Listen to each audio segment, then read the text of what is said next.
for thousands of years. I mean, just think about it. Crossing the open ocean was one of the most dangerous things a person could possibly do.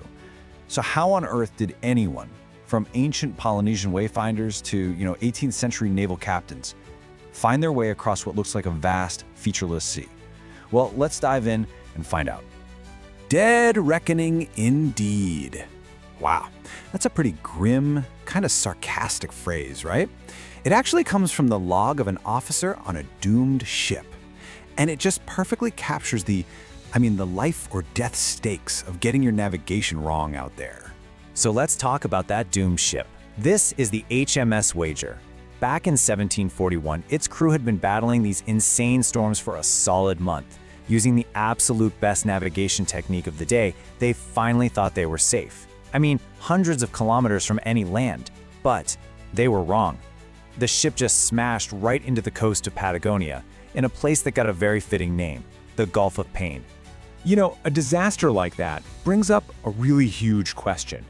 If your best guess, your most advanced method, could be off by hundreds of kilometers, well, how did anyone ever manage to cross an ocean? How is global exploration even possible? It turns out, different cultures over many, many centuries came up with some very different and pretty amazing answers. Okay, so the first answer, and this one is just incredible, it didn't involve any instruments at all. Not a single one. It was all about developing this deep, really profound connection to the sea itself. And this was a skill that was absolutely perfected by Polynesian wayfinders. See, to these masters of the Pacific, the ocean wasn't featureless at all. No way. It was alive with signs. They could literally feel the direction of deep ocean swells just by how they rocked the canoe. They knew the flight paths of land-based birds. They could even read the faint glow of bioluminescence in the water to point them toward land. This was navigation you could feel, like in your bones. And one of their most important tools was something called the star compass. But here's the thing, it wasn't a physical object you could hold. It was a mental map, completely memorized through songs and stories. It divided the entire horizon into 32 houses, all based on where specific stars would rise and set. So the navigators would literally follow a path of rising stars to get where they were going. Incredible, right? And one of their most ingenious techniques, it was called sailing down a latitude. Check this out. The navigators knew that certain stars, like Sirius for example, passed directly over specific islands, like Tahiti. So what they do is sail north or south until Sirius was at its absolute peak, directly overhead.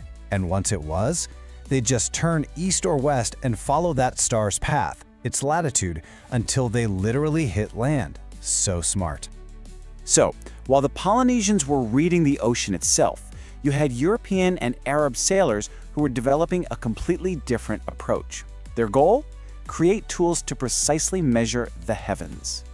And the crucial thing here, the first big piece of the puzzle, was finding your latitude. That's just your position north or south of the equator. Now, this was the first part sailors could actually solve with instruments. Why? Well, because the height of the stars in the sky changes in a really predictable way as you move north or south. It's a reliable marker.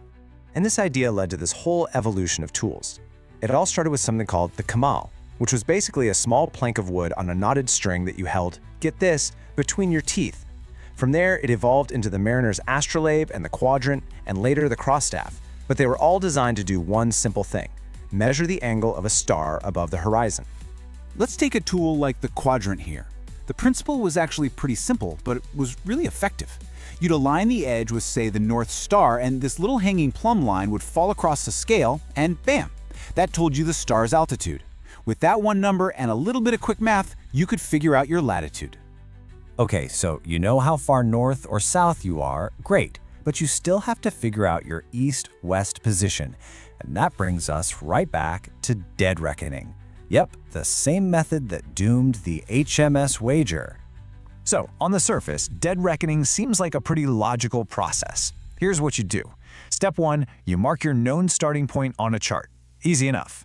Step 2, you measure your ship's speed. And they did this by throwing a knotted rope, called a chip log, overboard and timing it with a sand glass. Then you'd note your direction with a compass. And finally, you'd have to estimate the effects of wind and current based on your experience. Then you just plot your new estimated position. So what was the problem? Well, that last step, the guess. Every single part of the process involved an estimate. And over a long voyage, weeks or even months, those tiny, tiny errors, a little miscalculation in speed here, a bad guess about the current there, they would just accumulate.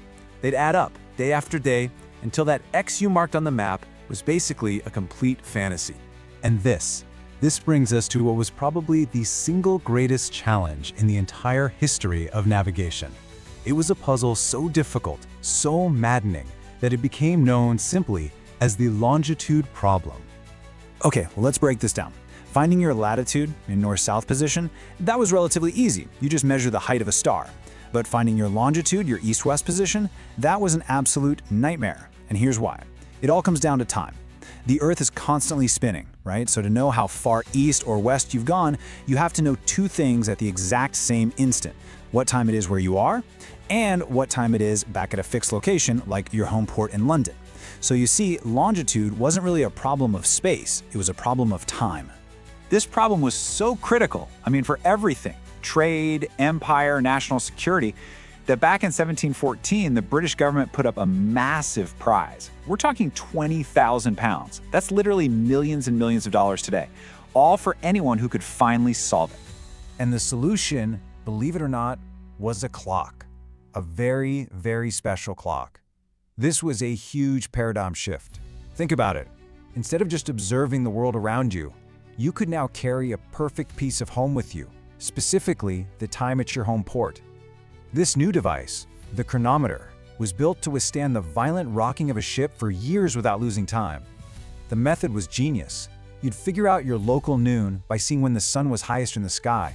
Then you just look at your chronometer to see what time it was back in Greenwich, England. Every hour of difference between your time and Greenwich time meant you had traveled 15 degrees of longitude. Problem solved. But did it work? Oh yeah. The ultimate proof came from the legendary Captain James Cook. He took one of these early chronometers on a grueling 3-year voyage across the Pacific.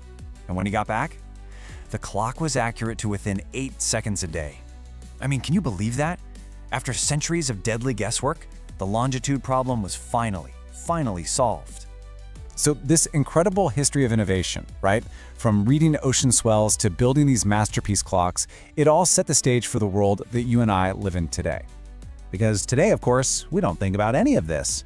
A network of satellites orbiting the Earth does all the heavy lifting for us. It's called the Global Positioning System, or GPS, and it gives us our precise latitude and longitude instantly anywhere on the planet. It makes all those centuries of struggle and incredible ingenuity seem, well, almost ancient, doesn't it? And yet, the story isn't quite over. Here's a cool fact for you. As a backup to their high-tech GPS systems, pretty much every large ship on the ocean today still carries a sextant. That's a direct descendant of those early astrolabes and quadrants. And you know what? Navigators are still trained how to use it. The old ways are still there, just in case. So when you look back, it's this incredible journey, isn't it?